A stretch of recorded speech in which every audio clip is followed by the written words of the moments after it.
Oke, rekan-rekan, kita akan melakukan revisi atas paper kalian. Saya sudah membaca sebagian dari kalian. Jadi silahkan saja. Saya sudah membaca miliknya Averian. Maka Averian, langsung aja di-share tulisanmu ya. Saya akan langsung merevisinya. Mohon maaf, Bang, saya pakai HP, apakah boleh dibacakan saja? Oke, yuk. Bentar, Mas, saya buka file di Ya. HP dulu.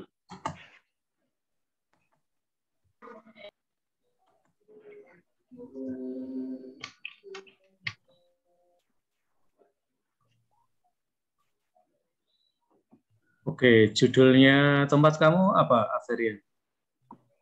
Si kaya dan si miskin. Oke, si kaya dan si miskin ya. Oke, ada di layar saya ya. Kamu Oh baca. iya, dalam kehidupan sosial masyarakat yang sangat plural ini, saya mengangkat dalam prosa ini tentang sebuah kehidupan sosial atau golongan masyarakat sosial yang ada dalam lingkup masyarakat, di mana seringkali masyarakat menggolongkan diri antara yang kaya dan miskin, atau yang biasa golongan menengah ke atas dan golongan menengah ke bawah. Inilah yang saya temukan dalam kehidupan masyarakat yang saya lihat dan amati. Ketika saya melakukan sebuah observasi di suatu tempat, di mana banyak hiruk-pikuk kehidupan masyarakat. Hal ini juga yang sering menjadi ciri dalam masyarakat, menggolongkan kehidupan sosial masyarakat itu sendiri. Seringkali antara kedua golongan, antara si kaya dan si miskin, sering menimbulkan jarak atau gap yang jauh. Dan itu fakta yang ada dalam masyarakat. Harkat dan martabat yang terpilah-pilah ini sering membuat jarak antara kedua golongan, di mana harta dan pangkat menjadi ukuran derajat. Si kaya dan si miskin inilah golongannya. Seringkali antara kaya dan miskin menjadi penghalang. Kemiskinan dianggap orang yang lemah dan merupakan pengganjal sebuah kehidupan sosial dalam masyarakat. Yang kaya, yang miskin makin miskin. Keduanya tak akan seiring dan sejalan. Tak pernah bisa seia sekata. Mereka yang miskin sering dianggap tak ada guna dan tak ada nilainya. Orang miskin dipandang sebelah mata. Seolah-olah menjadi mereka yang miskin terpinggirkan, dan itulah yang terjadi dan dirasakan oleh orang miskin, di mana ada semacam kasta yang berbicara. Hal semacam ini yang menjadi jurang pemisah antar kehidupan dalam masyarakat, sosial masyarakat itu sendiri. Masyarakat juga kerap kali menganggap bahwa kebahagiaan dinilai hanya dengan harta dan kelimpahan harta dan uang. Saya berpikir ini merupakan anggapan yang keliru atau kurang tepat. Tidak semua kebahagiaan itu diukur dengan harta atau materi. Bisa juga kebahagiaan itu kita dapatkan ketika kita bisa bersyukur atau mensyukuri apa yang kita miliki saat ini. Ketika kita selalu bisa bersyukur atas apa yang kita peroleh, hal ini yang bisa membuat hati dan pikiran kita menjadi bahagia. Memang orang kaya boleh merasa bangga karena mereka mempunyai banyak harta yang melimpah. Tetapi ingatlah bahwa semuanya itu tidak akan kekal. Dan artinya, harta dan kekayaan itu hanyalah titipan dari Tuhan. Karena harta itu sejatinya tidak dibawa mati. Maka dengan kelimpahannya, hendaknya orang kaya itu memberikan dan saling berbagi rezeki kepada mereka yang miskin. Agar dengan sikap sosial yang baik itu, maka apa yang dimiliki akan semakin menjadi berkah yang melimpah. Dan hal ini juga diajarkan dalam sabda Tuhan sendiri, yakni dalam Amsal bab 11 ayat 24 sampai dengan 26. Ada yang menyebar harta tetapi bertambah kaya. Ada yang menghemat secara luar biasa namun selalu berkekurangan. Dalam hal ini Tuhan tidak melihat seberapa banyak yang bisa kita bagikan untuk orang lain. Tetapi bagaimana kita bisa berbagi dan memiliki ketulusan dan kepedulian untuk berbagi dengan orang di sekitar kita, yang betul-betul membutuhkan bantuan dan uluran kita untuk memberinya. Oke, ya, terima kasih. Ada beberapa hal yang mau saya katakan ya. Apa yang membedakan prosa dari bahasa prosa ya, atau bahasa narasi dari argumentasi?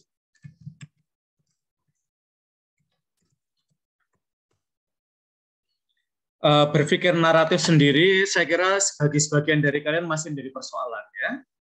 Termasuk tulisannya Averian ini ada beberapa persoalan ya, meskipun kamu berusaha untuk bercerita ya. Nah, saya memberi tips ya untuk Averian dan beberapa dari kalian yang gaya bernarasinya masih sangat argumentatif ya. Narasi itu digerakkan oleh karakter atau tokoh. Argumentasi digerakkan oleh gagasan. Nah, ini langsung bisa mengoreksi ya tulisannya Averian. Ini tulisan kamu masih digerakkan oleh gagasan daripada oleh karakter ya.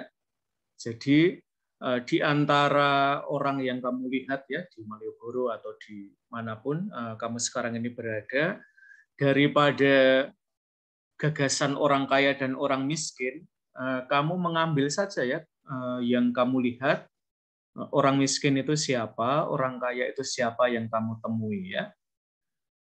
Dan bagaimana dunia keduanya itu ternyata tidak selalu bisa ketemu ya, bahkan kamu tadi bilang ya terhalang dan semacam ada kasta ya. Ini ya Averian yang saya bayangkan kalau membaca narasi kamu itu adalah kalau kamu ini ya di Malioboro Mall ya, di pojok itu ada KFC-nya ya. Dan saya selalu tertarik untuk memperhatikan orang yang di dalam KFC dengan orang yang melihat orang yang ada di dalam KFC itu sesuatu yang menarik ya.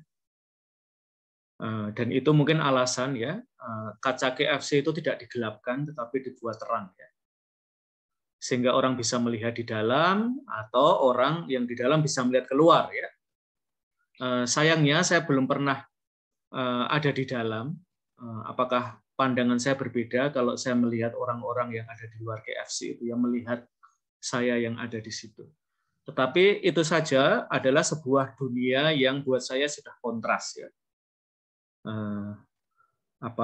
Saya sering menempatkan diri sebagai orang yang di luar KFC itu ya. Nyoba lihat orang-orang yang di dalam itu melihat saya gimana sih? Apakah mereka itu, kamu nggak punya duit toh, nggak bisa masuk situ ya? Atau gimana ya? Apakah ini dunia yang bisa ketemu atau tidak? Jadi untuk Averian, harus lebih naratif ya Averian, jangan argumentatif ya. Jadi orang miskin dan orang kaya ini masih agak abstrak ya.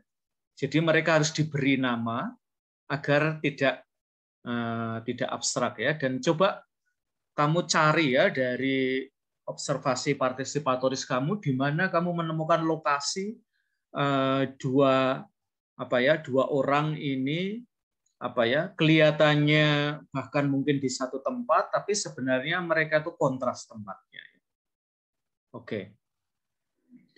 Oke, saya kira itu Averian, kecuali kamu kesulitan kamu sampai sejauh ini apa? Karena ini akan menjadi UAS kami ya.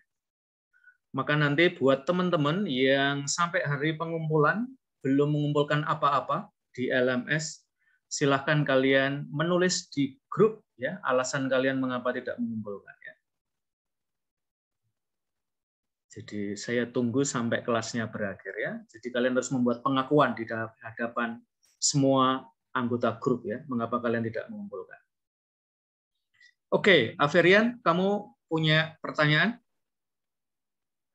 Gini Romo, mungkin yang membuat sedikit kesulitan itu ketika mau menceritakan tokoh yang misalkan saya mengambil si kaya dan si miskin lah, saya mau menceritakan itu narasinya agak kesulitan Romo. Sebenarnya tahu maksudnya itu mau menceritakan itu tapi mau membahasakan itu ya susah. Oke ya, jadi kamu mengambil saja ya antara orang kaya dan miskin itu kontrasnya di mana ya? Misalnya tadi saya memberi contoh ya, ternyata soal makan saja itu sudah kontras ya. Bisa berpakaian, bisa mungkin yang lebih subtle ya, yang lebih sulit dilihat itu kadang-kadang bahkan mungkin bahasa yang digunakan ya, kata-kata, gestur tertentu. Nah itu dalam narasi harus lebih kelihatan ya, Averian ya. Jadi tidak semua harus diterangkan, tetapi ada bahasa-bahasa yang lebih simbolik yaitu gestur ya. Saya pernah punya pengalaman ya, ada orang kaya Indonesia di San Francisco ya. San Francisco itu kalau kamu tinggal di situ itu kamu harus punya pekerjaan tertentu ya, sehingga bisa tinggal di situ. Dan bapak ini dengan anaknya punya rumah di Jakarta, juga punya rumah di San Francisco yang gede ya. Dan yang membuat itu berbeda dari banyak warga Indonesia lain adalah kalau kita membuka jendela rumah bapak itu ya akan ketemu dengan yang ada di di alternatif itu ya, background zoom itu ya, Golden Gate yang ada jembatan keemasan itu ya. Nah, bapak itu kalau membuka kamarnya dia langsung kelihatan jembatan itu, langsung bisa dia lihat dari kamarnya. Kalau dari pakaiannya, ketika kami bertamu ke rumah bapak itu tidak ada perbedaan yang sangat mencolok ya, kurang lebih ya branded lah ya. Kita sama-sama pakai baju yang branded, tidak ada yang mencolok dari segi pakaian ya. Bahkan ketika kami akhirnya diajak bapak itu jajan di restoran Peru ya di San Francisco ya, tidak sangat menunjukkan bahwa bapak itu kaya. Jadi, nah kontrasnya di mana, Averian? Kontrasnya adalah bapak itu ketika mau omong dengan kita, dia tanya satu-satu. Pekerjaannya sekarang apa? Kalau kuliah kita di mana ya? Dan ternyata itu menentukan pembicaraan kami selanjutnya. Teman-teman saya yang kebetulan memang pekerja, kita sebut aja ya, memang pekerja keras ya, itu langsung tidak pernah diajak bicara oleh bapak itu sepanjang percakapan. Tetapi yang sekurang-kurangnya level pendidikannya itu PhD, itu yang diajak omong. Nah, itu lalu kontras antara kaya dan miskin itu ada di situ ya, Averian ya. Bahwa kita tidak diikut beberapa teman saya itu tidak pernah diajak omong sepatah kata pun ya. Dan bahkan ketika di restoran pesanannya mungkin sama, tapi bapak itu memilihkan tempat duduk putri. Tempat duduk putrinya tidak boleh dengan orang yang beda derajatnya. Nah, saya kebetulan waktu itu beruntung ya, sedang studi S3, maka bapak dan ibu itu tidak punya kesulitan ya untuk duduk di dekat saya, tetapi dia menghindari untuk duduk dekat orang yang tidak selevel. Nah, disitulah kontras antara kaya dan miskin itu menjadi kelihatan ya. Maka Averian perlu menemukan ya di mana lokasi, di mana kontras itu ada ya. Nah, tadi saya mengambil sebuah contoh ya di gerai KFC di Malioboro Mall itu ya, yang kacanya transparan ya, dan ada orang yang melihat dari luar dan ada yang melihat dari dalam ya.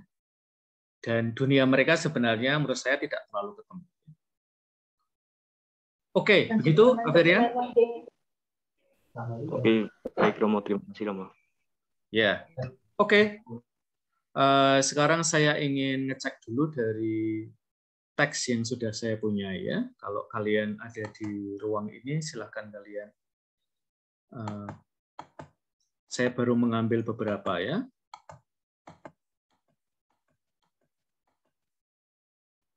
Oke. Yogyakarta dan Warmindo, apakah ada? Kisah yang kedua adalah teman yang baik. Kisah ketiga adalah kisah gitar melawan letih. Keramaian Tugu Jogja. Dan tadi yang sudah kita baca, ya, berkat tekad dan usaha, senja di kota Sangatta. Ada Romo.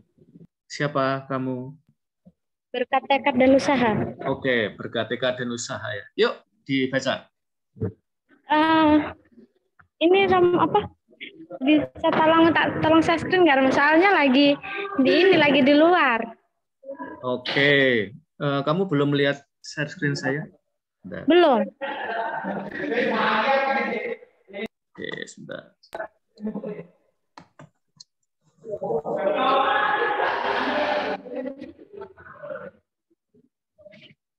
Oke, ini ya. Bentar. Itu sebenarnya Pak Gianto, bukan Pak Yosef. Oke, yuk dibaca. Ya. Berkat tekad dan usaha. Bermula dari sebuah impian, keinginan dan tekad sangat kuat untuk membangun kelurahan. Pak Gianto selalu aktif dalam berbagai organisasi dan kegiatan sosial di masyarakat. Beliau berkiprah dalam kegiatan PNPM Mandiri atau sering disebut Mandiri Perkotaan sejak awal Juni 2010. Tahun tersebut, maaf Romo, tulisannya berubah, nggak jelas. Oke. Ini di tempat saya nggak ada masalah tuh? Iya, di tempat saya burung-burung kayak gitu, Romo.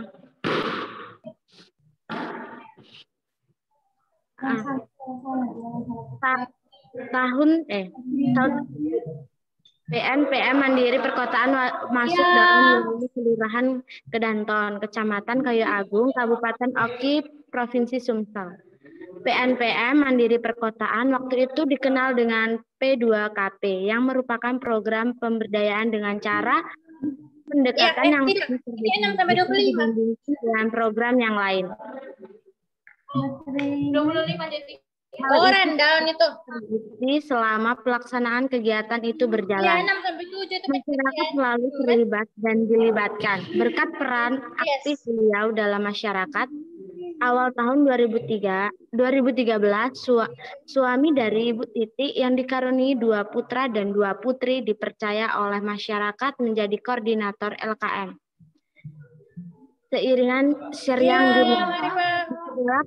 kegiatan program, selalu beliau ikuti dengan tekun. Bahkan beliau bersedia dan meminta kepada tim pendampingnya supaya dibekali cara untuk memandu dan melakukan pelatihan-pelatihan yang selama ini masih beliau pegang sendiri, melainkan masih dimontori oleh tim Foxel maupun tim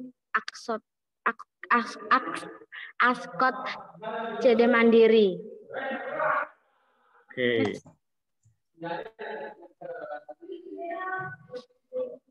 Ini Pak Gianto ya, maaf. Pak Gianto selalu menyampaikan kepada para anggota LKM dan masyarakat sekitar bahwa program PNPM Mandiri Perkotaan bertujuan untuk meningkatkan taraf hidup masyarakat yang miskin dan memperdayakan masyarakat agar mandiri. Ikut serta dalam setiap program baik itu pembangunan fisik, sosial maupun ekonomi pada awal 2014. Ada seseorang yang bertanya kepada Pak Gianto, Pak, apakah PNPM Mandiri Perkotaan Bapak mendapatkan uang ataupun gaji? Dengan spontan beliau menjawab, PNPM Mandiri Perkotaan merupakan program amal yang digaji ilahi ta'ala. Insya Allah pahalanya akan mendapat naik gaji atau umroh. Dan ternyata air liur Pak Gianto begitu asin.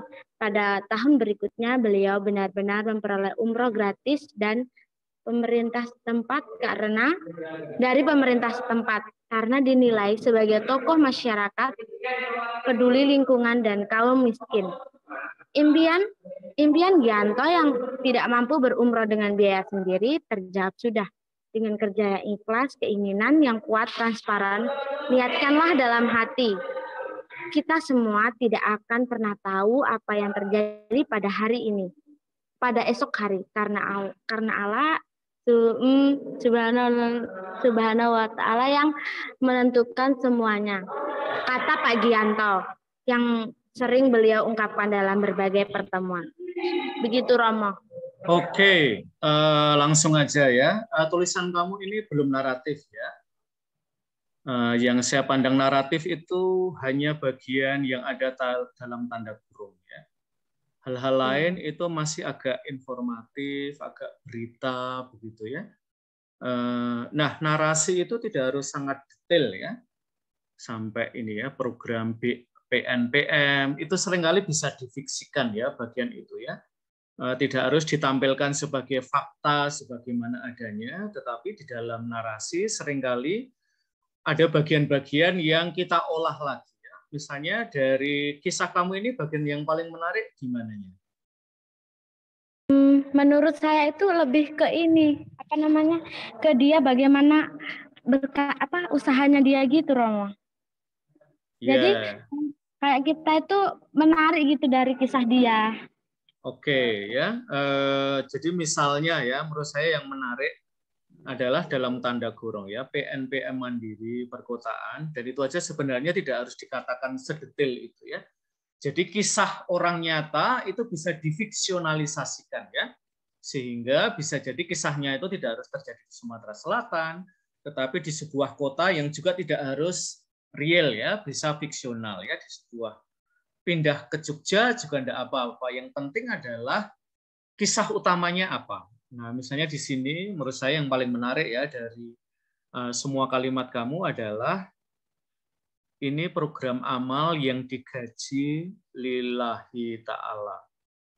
Ya, digaji oleh Allah sendiri gitu ya. Lalu kamu bisa mulai dari situ ya. Pertanyaan apakah Anda mendapatkan upah atau gaji? Lalu jawabnya yang memberi gaji adalah Allah ya. Lalu kisahnya bisa mulai dari situ ya. Lalu nanti ditutup ya. Jadi tidak harus kalau ini terus terang ya, ini belum naratif ya. Dan ada banyak kalimat yang terlalu biasa. Ya, dalam narasi kita harus kita menawarkan apa yang sesuatu yang memberi kebaruan juga ya. Jadi dari semua bagian yang kamu tulis ini menurut saya yang bisa dipertahankan 2 kalimat saja ya. Anda digaji, lalu jawabannya saya digaji Allah ya. Lalu yang lain-lain itu bisa diolah lagi. Begitu ya yang saya lihat. Ini bahasanya masih bahasa berita sekarang. Jadi belum belum prosa ya. Oke, sebentar saya lihat di antara kalian dulu siapa yang sudah ada. Oke, Matius Enda.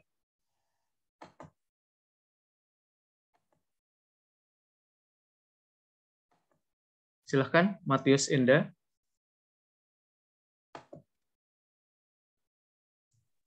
Ya, Romo. Oke, sebentar ya. Judul kamu yang apa, Matius? Keramaian di Tugu. Oke, yuk kamu baca. Keramaian Tugu Jogja. Melihat dari jauh tampak seperti monumen yang dihiasi ukiran khas Jawa. Bentuknya seperti kembang waru dengan warna putih dan atas puncak tugu berwarna emas. Memiliki keistimewaan ketika saya melihatnya dari dekat. Rintik hujan sekitar tempat itu tidak membuat sepi orang yang berjalan lalu lalang. Duduk sambil menikmati suasana. Di persimpangan jalan tempat angkringan, waktu senggangku menjadi sela penghibur dari padatnya tugas kuliah. Kata sahabat saya, lebih asik berkunjung saat senja sore, sambil bermain sepeda. Lalu ucap Pak Tarjo, pedagang angkringan, bahwa selain tempat landmark kota Yogyakarta, tempat ini menyajikan setiap makanan khas daerah di setiap deretan jalan. Maka tak heran jika banyak pengunjung dari luar daerah. Pertama kali aku datang ke Tugu, sudah terpesona dengan segala keunikannya. Aldo, sahabat, saya berkata, mari kita susuri sekitaran jalannya. Ini mau hujan, tidak berteduh dulu. Nanti saja, aku mau ke tempat kopi jos yang ada di sebelah utara, jawabku. Ya sudah, mari. Segera bergegas karena minuman ini cukup tren di kalangan masyarakat sekitar. Tentu di tempatku tidak ada kopi jos. Apa itu kopi jos?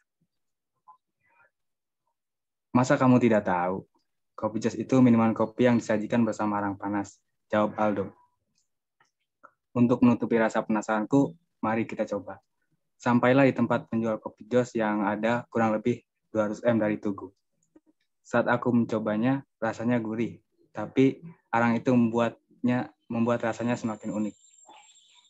Mahasiswa terlihat banyak yang mampir ke tempat tersebut, sambil diiringi nitik hujan yang membuat suasana semakin syahdu.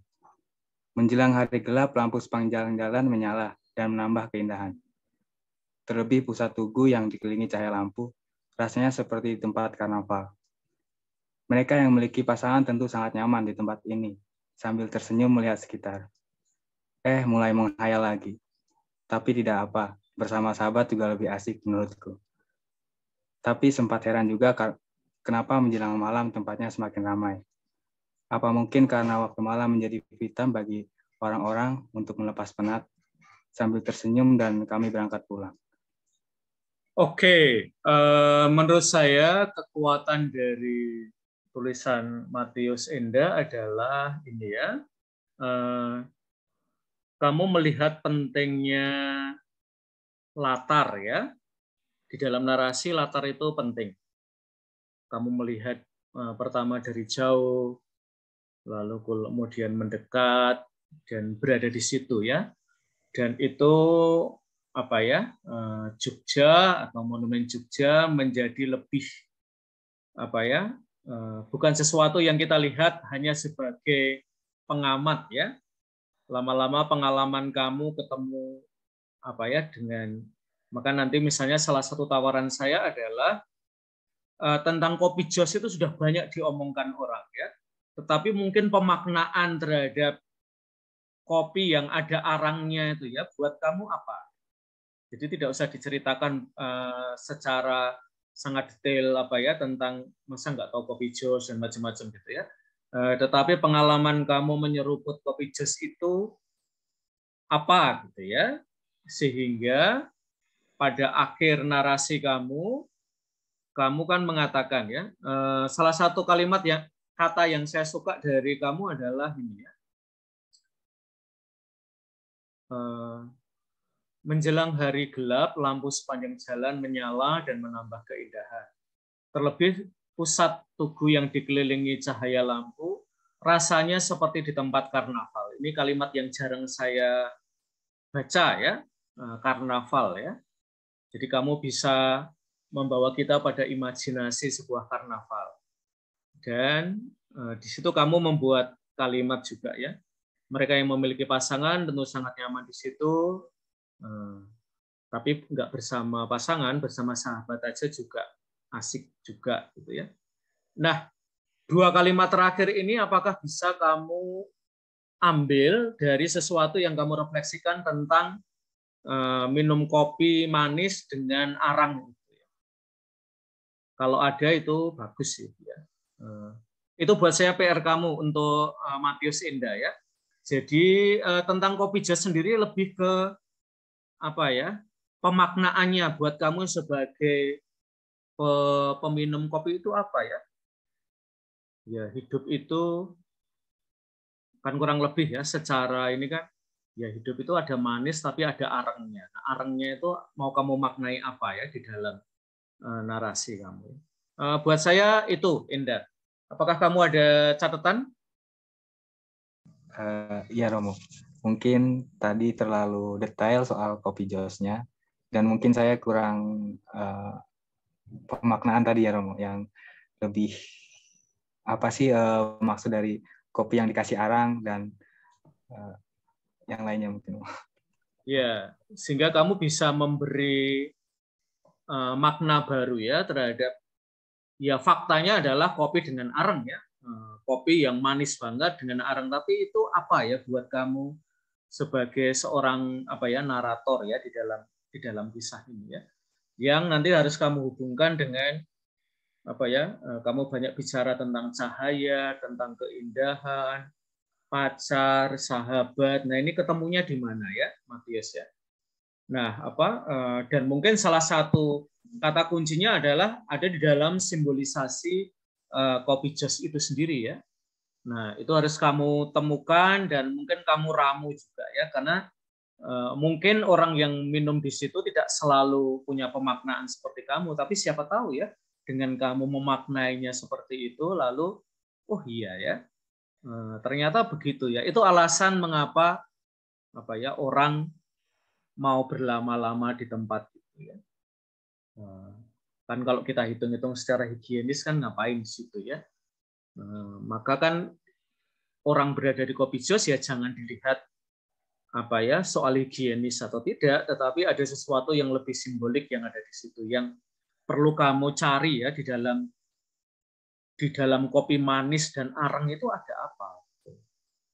Gitu, Enda. Terima kasih, Romo. Oke, sembari mungkin ada yang sudah ada di ini saya. Oke, saya kira Adit ada ya. Adit, kamu ada? Ada Romo. Oke, cerita kamu yang sebentar ya. Judul kamu yang apa, Adit? Saya ambisi abu-abu. Oke, mungkin belum ada di sini ya. Oh ya.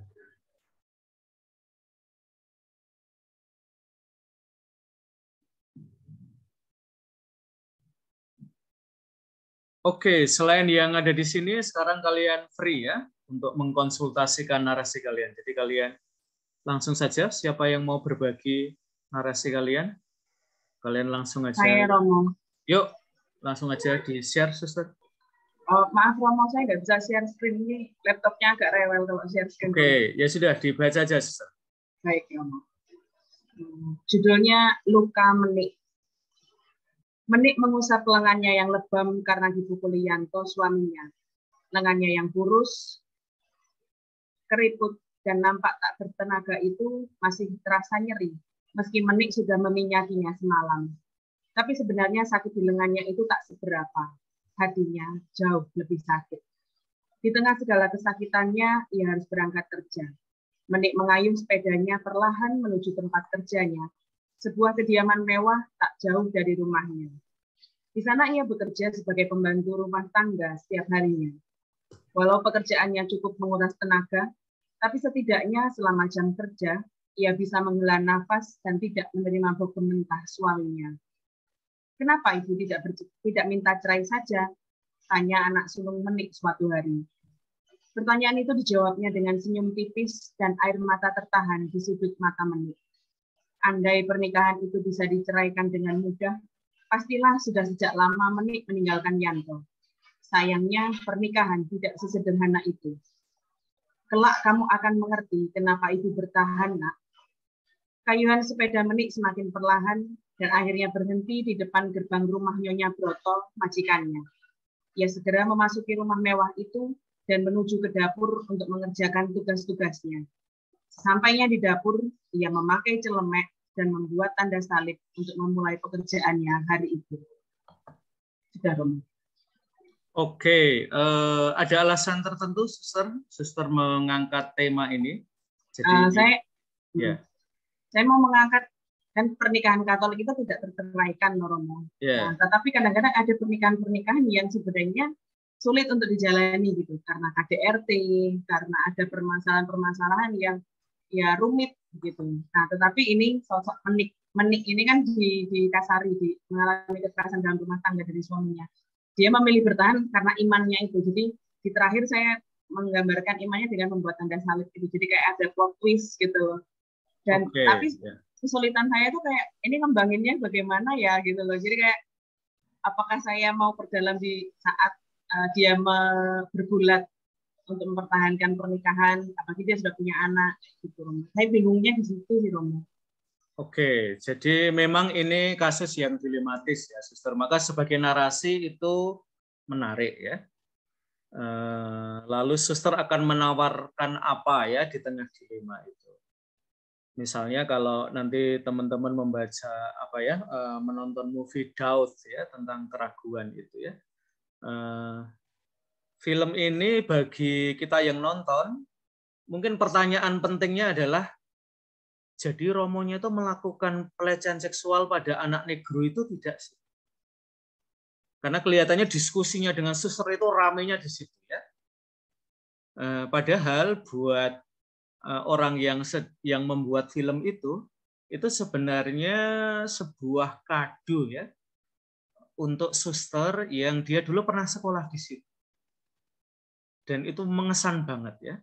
Termasuk juga pada Romonya ya. Jadi sebenarnya dari pihak penulisnya dia sebenarnya tidak pertama-tama ingin mengkontraskan suster dengan Romonya dalam pertikaian terus-menerus ya, tapi ini kayak dua orang yang sama-sama punya nilai ya, ya sama-sama bernilai, karena sama-sama bernilai kadang-kadang menimbulkan pertikaian ya, karena ini kompetisi atau tidak ya. Nah, maka nanti dilemanya suster, jadi kira-kira gini ya suster ya, ada beberapa skenario yang sudah ditawarkan. Ya. Nah, apakah suster mau menawarkan skenario baru ya? Nah, misalnya, skenarionya itu, ini agak berisiko ya suster ya, tapi nggak apa-apa lah ya, kita sebut aja. Risikonya itu adalah salah satu spiritualitas perempuan itu ketabahan. Nah, apakah suster mau memberikan mau mengangkat itu ya, dan itu pada akhir dikasih twist dengan tanda salib itu, dengan segala pergumulannya, pokoknya sampai pembaca itu sampai nggak tahan ya dengan pengalaman yang dia ini ya, maka dalam arti tertentu mungkin kekerasannya itu bisa sampai pol begitu ya suster ya, meskipun tidak harus dengan bahasa yang pornografis ya, maksudnya dipukuli setiap anunya, tidak harus begitu ya, tetapi bisa jadi cara kita lebih simbolik ya, misalnya perempuan itu tersungkur, lampunya dimatikan,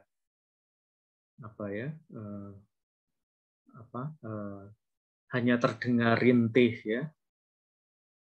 Lalu ketika lampu itu nyala ya, kita melihat bilur-bilurnya. Jadi nggak harus ini ya. Saya dulu pernah nonton ya drama PBSI ya tentang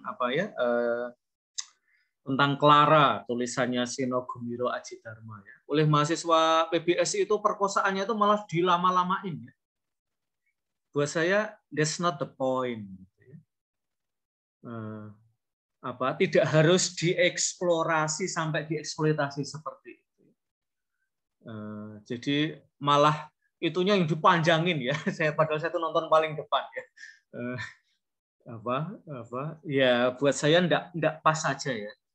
Maka nanti penderitaan itu kan kira-kira gini ya, menurut teori di dalam antropologi ya.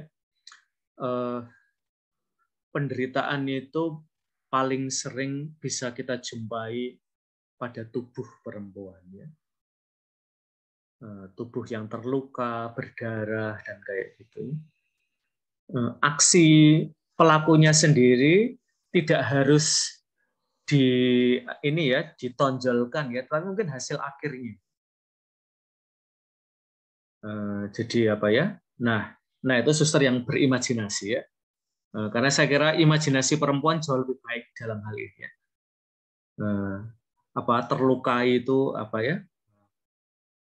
lalu mungkin dengan dialog yang singkat saja ya suster ya. Misalnya ketika lampu itu dinyalakan, bilurnya kelihatan, lalu kalimat pendek saja ya, suamiku. lalu kita bisa maju lalu membuat plot twist ya. Nah, saya tidak tahu apakah saya pernah menampilkannya, tetapi ini salah satu ya, Suster ya. Cara menarasikan, kalau ini konteksnya anak ya, yang lahir dalam domestic violence ya. Mudah-mudahan bisa. Nah, ini judulnya sama dengan miliknya Suster. Meniknya dihilangkan, jadi Bruce aja, Suster ya. Bilur ya. Nah, ini adalah salah satu bentuk narasi yang difilmkan ya, Suster ya. Nah, nanti Suster, jadi misalnya itu toh sesuatu yang ada di tangan ya. Kelihatan sedikit, tidak harus ditonjolkan semua. Tetapi kelihatan ya, gestur anak ini. Ya. Jadi tidak perlu ditampilkan, Suster ya, kekerasannya, tapi langsung ya dengan sekali narasi yang sangat pendek, ruang jadi gelap, itu sendiri sudah lalu ada tentu itu ya suara plak atau apa. Tapi langsung kita dibawa pada kisah bilur itu ya. Nah, tentu ini ditampilkan lebih komedi. Nah, Suster bisa tidak harus menampilkannya secara komedi ya. Tapi wajah anak itu kan banyak menyiratkan ya penderitaan yang sangat dalam.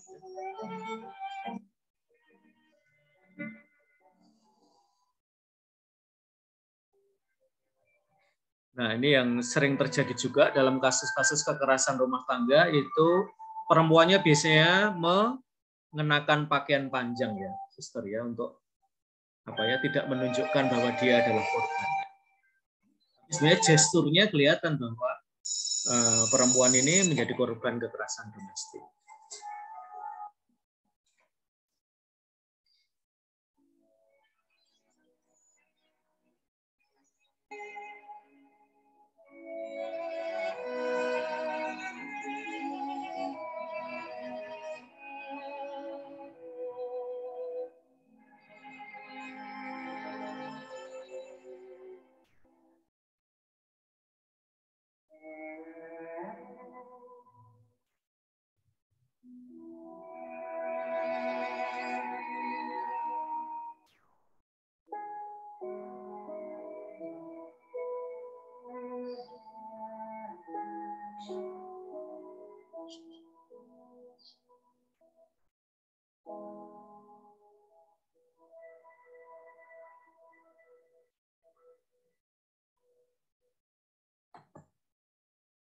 Oke, begitu Suster ya. Kisahnya mungkin ini agak lebih anak-anak, tapi sebenarnya ada poin-poin yang menurut saya menarik ya dari cara. Jadi bilurnya bahkan tidak terlalu ditonjolkan ya. Justru ketika cuman diperlihatkan sedikit, mata kita sebagai penonton malah tertuju di situ ya. Nah, kayak gitu ya. Itu cara bernarasi ya, Suster ya. Lalu terutama yang menyentuh tentu pada bagian akhir ya, bahwa ini ada seorang ibu guru yang memahami betul ya, bilur ini kekerasan domestik. Nah, Suster kan sebenarnya mau memberikan plot twist kepada pembaca dengan ini ya, sesuatu yang spiritual pada akhir ya. Maka sebenarnya juga kalau misalnya salib ya, mungkin salibnya bukan salib kayu atau salib tembaga yang itu ya, tetapi mungkin adegan di atas kayu salib ya. Salibnya itu adalah Yesus yang berbilur ya. Nah, kayak gitu. Jadi ketemu ya. Lalu mungkin twistnya adalah ini ya. Nah, ini nyari bahasa kitab sucinya agak susah. Tetapi di sekitar ini toh entah saya mau kuat atau saya masih kuat atau apa gitu ya. Padahal selama narasi semacam kita kondisikan bahwa ini udah nggak tertahankan, ini udah berat banget ya. Tetapi endingnya ya, Suster kelihatannya Suster mau memberi plot twist di endingnya itu ya. Nah itu harus dicari ya, bahasa kitab suci apa atau sesuatu yang ini ya. Saya kesulitan terus terang ya mencari apa ya kata yang bisa ke arah situ ya. Suster mungkin harus diimajinasikan ya. Oke, gitu Suster. Apakah masih ada kesulitan? Lumayan terbantu untuk Romo mengembangkan imajinasi. Juga mungkin nanti saya tambahkan unsur budaya ya Romo. Karena kan dari namanya itu kan sudah terlihat dia orang mana gitu. Jadi mau menambahkan unsur itu juga, lalu apa ya, kayak kekayaan budaya yang melekat di Menik itu sendiri. Oke ya. Terima kasih untuk hanya inspirasinya. Karena ini ya salah satu ekspresi kekudusan kan ada kelembutan, ada berani menanggung punya ketahanan ya di hadapan penderitaan, tapi bisa juga keberanian. Nah, Suster tergantung ya. Hari-hari ini kan 16 hari ya, Suster. 14 hari atau 16 hari anti kekerasan terhadap perempuan. Maka sebenarnya banyak inspirasi juga ya yang Suster bisa. Ini kira-kira endingnya itu bisa macam-macam, Suster ya.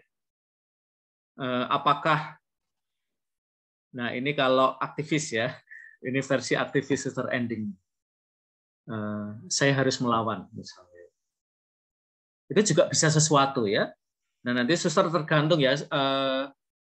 Secara spiritual itu salah satu kemungkinan ya.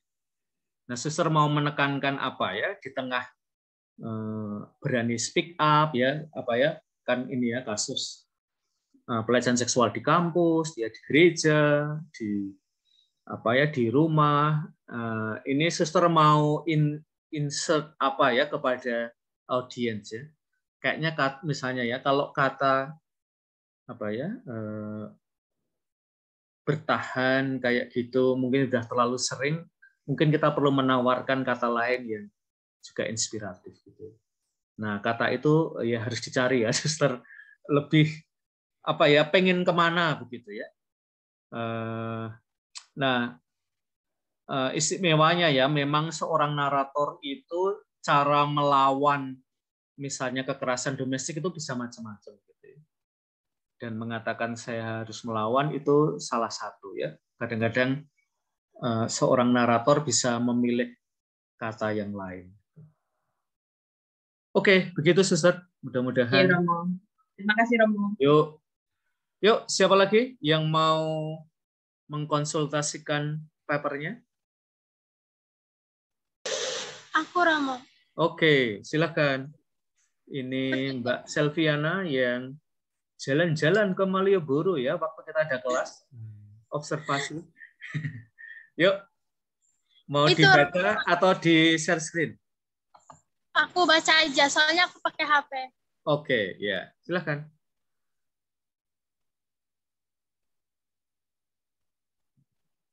Judulnya Terminal Jombang. Oke. Ini ceritaku dengan 3 orang sahabatku. Waktu itu hari Rabu, kami menyusun rencana liburan akhir pekan. Evania, Re, kamu udah dikasih tahu Feby belum? Dikasih tahu apaan? Jawabku sambil menoleh ke sekilas ke Evania. Itu tentang rencana liburan ke rumah Raya. Oh, tentang liburan. Belum ada ngasih tahu tuh dia. Emang kapan ke sana? Aku sih yes aja. Rencananya sih besok Jumat kalau jadi. Singkat cerita tentang rencana liburan kami. Oh iya, kenalin namaku Rere, umurku 20 tahun.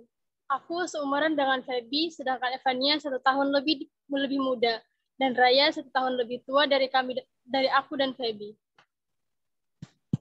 Tiba saatnya kami untuk pergi berlibur. Ya, kami jadi pergi liburan ke rumah Raya di Magelang.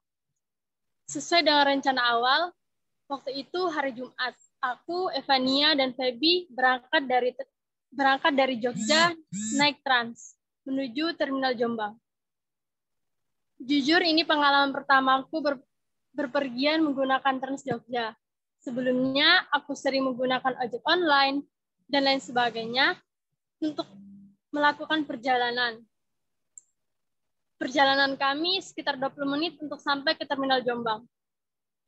Karena seperti yang kalian tahu, Jogja sangat padat dan rute perjalanan Trans Jogja yang muter-muter bikin kepala pusing. Akhirnya kami tiba di Terminal Jombang.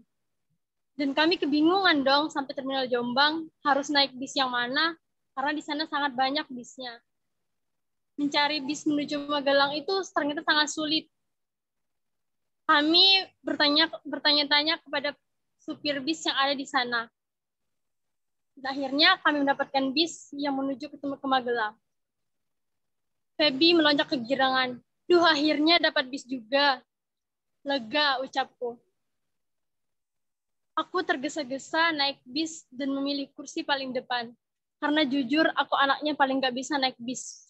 Suka muntah-muntah gak jelas kalau naik bis.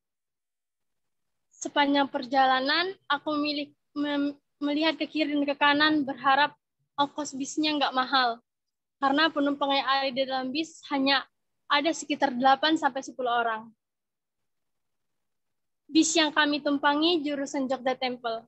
Perjalanan kami tempuh sekitar 1 jam dengan melewati hiruk-pikuk kota yang padat.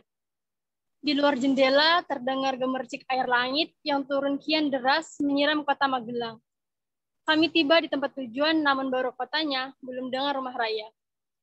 Salah satu penumpang turun dari bis dan menyerahkan uang Rp5.000 kepada bapak supir bis. Aku langsung menatap ke arah Feby.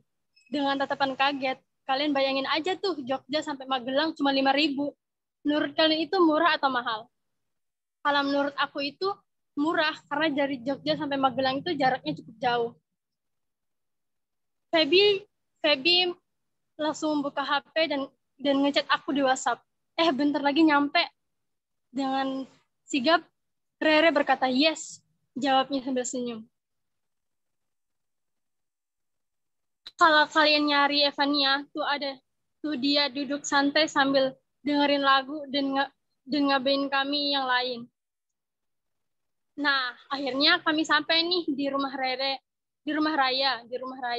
Terlihat tubuh Mungil Raya berdiri di pinggir jalan sambil memegang payung.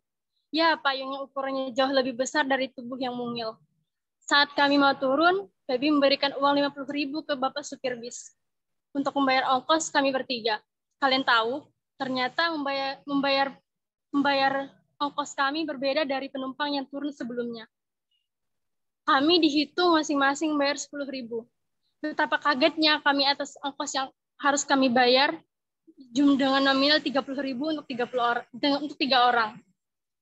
Ya, sebenarnya kami nggak keberatan, tapi kenapa kami membayar lebih mahal dari penumpang sebelumnya? Tapi ya sudahlah, jarak yang kami tempuh juga jauh, kasihan bapaknya. Udah sekian, Romo. Oke, ini Selviana ya. Kisah kamu lengkap. Nah, di dalam narasi, apalagi kalau kita dibatasi ruang ya, Selviana ya, kita tidak harus menceritakan dari A sampai Z ya. Jadi misalnya langsung aja Selviana, menurut saya center pusat dari narasi kamu ada di Jombor sampai Tempel ya. Sampai Magelang atau sampai Tempel? Kamu turunnya di mana? Di Magelang, Romo. Di Magelang. Tapi bisnya tulisannya Jogja Temple kayak gitu. Tapi berarti nggak sampai Magelang. Dari Tempel kamu naik bis lagi? Enggak, tapi diantar sampai Magelang. Oh, oke ya. Jadi misalnya itu ya, apakah itu sesuatu yang istimewa untuk kamu ya? Jadi rute awalnya adalah Jombor Tempel ya, karena sudah sore kamu diantar sampai Magelang ya, dengan kompensasi itu ya. Nah itu ya. Jadi buat saya rutenya diperpendek saja ya, Selviana ya. Jadi dari Tukangan sampai ke Jombor nggak usah diceritakan ya. Tapi mungkin ketika kamu menunggu itu bisa di flashback ya. Tapi ceritakannya di Jombor aja ya, mulai di Jombor ya. Atau bahkan kamu udah di bis ya. Jumlah orangnya cuman nanti dibuat eksak saja ya, 8 atau 10 orang ya, jangan 8 atau 10 gitu ya, tapi dengan bis yang segede itu 8 orang itu berarti banyak tempat duduk kosong misalnya kayak gitu ya. Jadi apa ya? Nanti yang Selviana juga ini ya. Ini kadang-kadang saya alami ya kalau saya naik kendaraan umum gitu ya. Mudah-mudahan ya saya tuh bawa rezeki buat Bapak itu ya. Ketika saya naik bis itu apa ya? Bisnya penuh karena saya membawa rezeki misalnya. Nah, maka perasaan ini ya, nambah nggak ya yang akan naik ya? Kok nggak nambah-nambah sih? Jadi itu mulai ya. Nanti sebenarnya yang Selviana lakukan adalah membuat antara kamu dengan Pak Supir ini lebih terkoneksi ya. Jadi apa ya? Gimana ya rasanya kalau apa ya? Saya berharap penumpangnya penuh dan cuma dapat segini. Ya. Nah, belum lagi penumpang itu cuma bayar 5.000. Apa ya? Bapak itu dapat berapa ya? Maka nanti percakapan kamu dengan teman-teman kamu di WA itu sebenarnya bisa diubah juga ya, Selviana. Bapaknya cuma dikasih 5.000 ya. Jadi tidak harus diceritakan sebagai sebagai kalimat-kalimat, tapi lebih sebagai percakapan-percakapan ya. Iya, sedih banget sih. Nah, kayak gitu ya. Jadi percakapannya dibangun karena kalian ini generasi Z ya, generasi yang dekat dengan gawe, percakapannya dipindah ke situ ya. Jadi tidak ngobrol dalam bis, tapi antar kalian ya di grup WA atau apa gitu ya. Kalian ngobrolnya di situ. Ceritanya pindah tempat ya. Dari ngobrol di dalam bis ke ngobrol di dalam gawe itu ya. Lalu nah, di dalam narasi ya, hujan itu mau dikaitkan dengan apa? Tidak sekedar Bapak ada payung ya, tetapi misalnya ini ya, misalnya Selviana membayangkan apa ya, Bapak itu mungkin nanti pulang dia menitikkan air mata, cuma dapat 8 penumpang. Itu aja yang bayar penuh cuma berapa. Jadi ini ya dibawa ke ya. Jadi ketika Selviana itu melihat ke samping jendela ya dan melihat hujan ya, lalu kamu mencoba melihat perasaan Bapak itu gimana ya? Apakah dia juga mengalami hujan ya? Tetapi dalam arti yang lain ya. Berat ya, rute yang panjang, dan katakanlah tidak dapat apa-apa.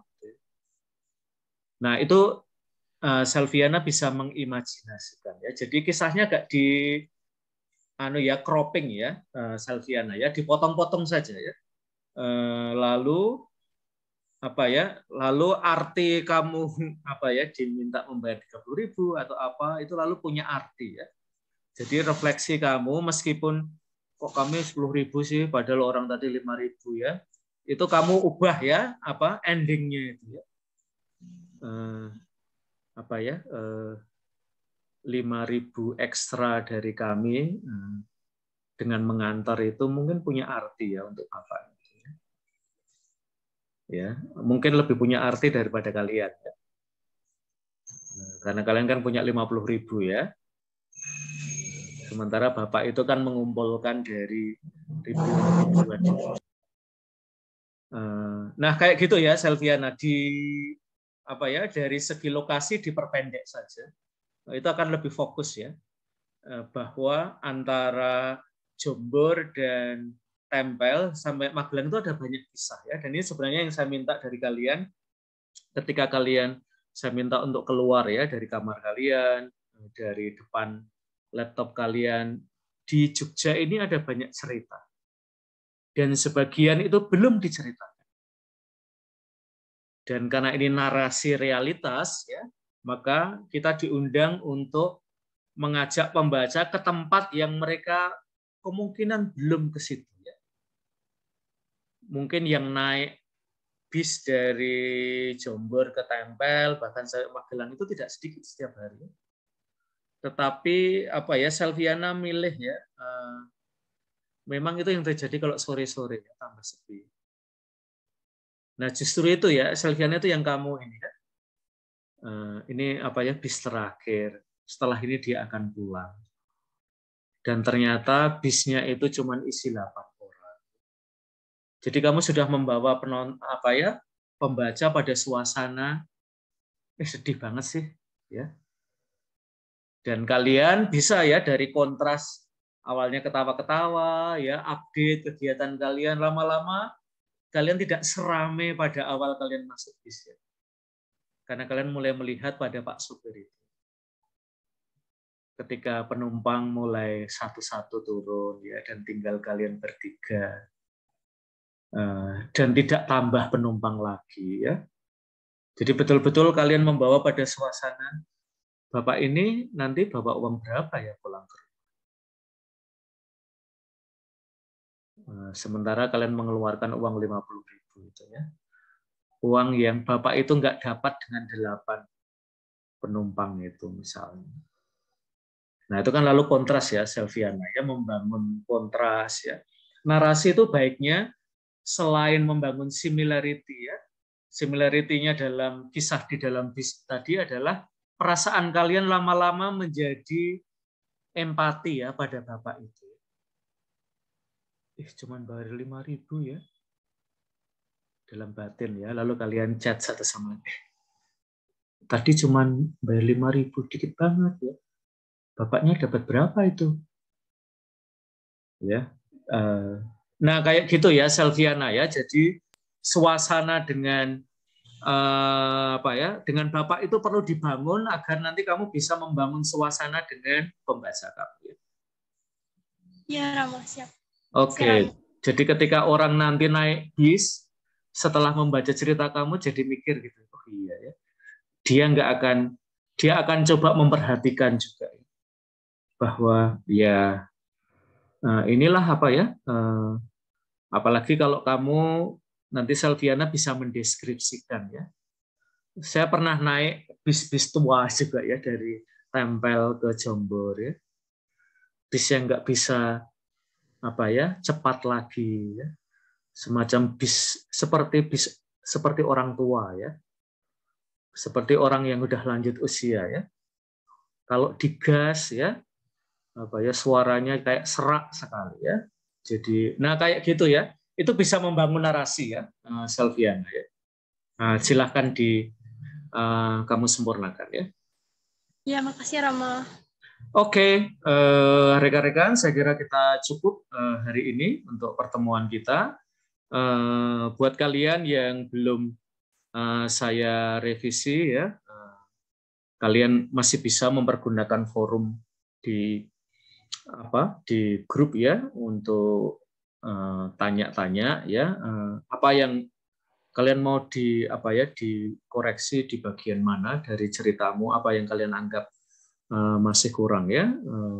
Minggu depan tidak ada kelas, berarti kalian tugasnya adalah menyelesaikan narasi ya, dan nanti dikumpulkan pada waktu UAS ya, tepat waktu ya, karena kalian punya waktu yang lebih dari cukup ya untuk menyelesaikan kisahnya.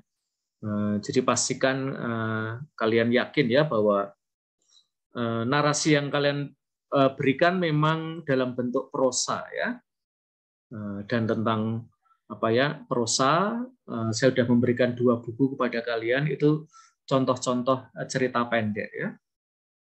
Dan tadi misalnya tempatnya Selviana itu dialog antar karakter itu membangun cerita juga ya. Di dalam cerita itu jangan terlalu banyak diisi, semuanya diterangkan ya. Tetapi beberapa hal perlu dibangun ya dalam dialog antar karakter. Dan kembali ingat bahwa dalam narasi yang menggerakkan narasi adalah karakter ya, bukan gagasan. Maka harus karakternya lebih menonjol sebagai subjek ya. Kalau gagasan itu subjeknya tidak menonjol ya, yang penting adalah gagasannya ya. Narasi tidak seperti itu. Narasi itu yang menonjol adalah karakter. Apakah karakter itu berkembang ya? Berkembang itu bisa menaik atau bahkan menurun ya. Misalnya tambah ngenes gitu ya. Tambah ngenes itu juga perkembangan ya. atau dia tambah kuat, atau dalam kasusnya Selviana itu dari kamu yang semula menjadi sekedar penumpang bis, lama-lama jadi mikir ya. Bapak itu ya hujan-hujan, nggak bawa payung ya. Mungkin kalau kamu mau mengimajinasikan ya, mungkin kamu bayangkan misalnya mantolnya itu udah robek-robek ya, bukan mantol yang ini. Nah, terus bawa uang segitu ya. Misalnya kalau misalnya kamu mengikuti Jokpin ya, nanti air hujannya itu ketemu air matanya Bapak itu. Dia ke rumah membawa sekaligus basah dan ya air mata ya. Nah, kayak gitu ya, Selviana perlu dibangun. Tidak harus ceritanya persis seperti yang kamu alami di bis ya. Tetapi sebagai pencerita kamu bisa menarik lebih jauh ya. Idealnya memang kamu, Pak, boleh nggak sih ke rumahnya Bapak gitu ya, biar kamu tahu situasi bapaknya itu kan. Tapi kan tidak kamu lakukan ya. Maka kamu bisa mengimajinasikan ya. Bapak ini mungkin punya anak, kamu kira-kira aja ya. Lalu bapak uang 30.000 itu jadi apa? Nah, kayak gitu ya, Selvian. Oke, terima kasih teman-teman atas perhatian kalian. Selamat bekerja untuk menyempurnakan narasi kalian. Yang lebih penting adalah ini latihan ya, teman-teman ya. Seberapa lama waktu membuat sebuah narasi ya? Pak Sapardi bilang ya, ketika menulis Marsinah yang agak panjang itu dia butuh 3 bulan ya. Maka kalau kalian punya waktu lebih pendek dari itu ya kita lebih rendah hati dari Pak Sapardi ya. Tetapi sekurang-kurangnya beberapa unsur baik dari narasi kita inklusikan dalam narasi. Oke, terima kasih semuanya dan selamat sore. Terima kasih Romo. Terima kasih Romo. Selamat sore Romo.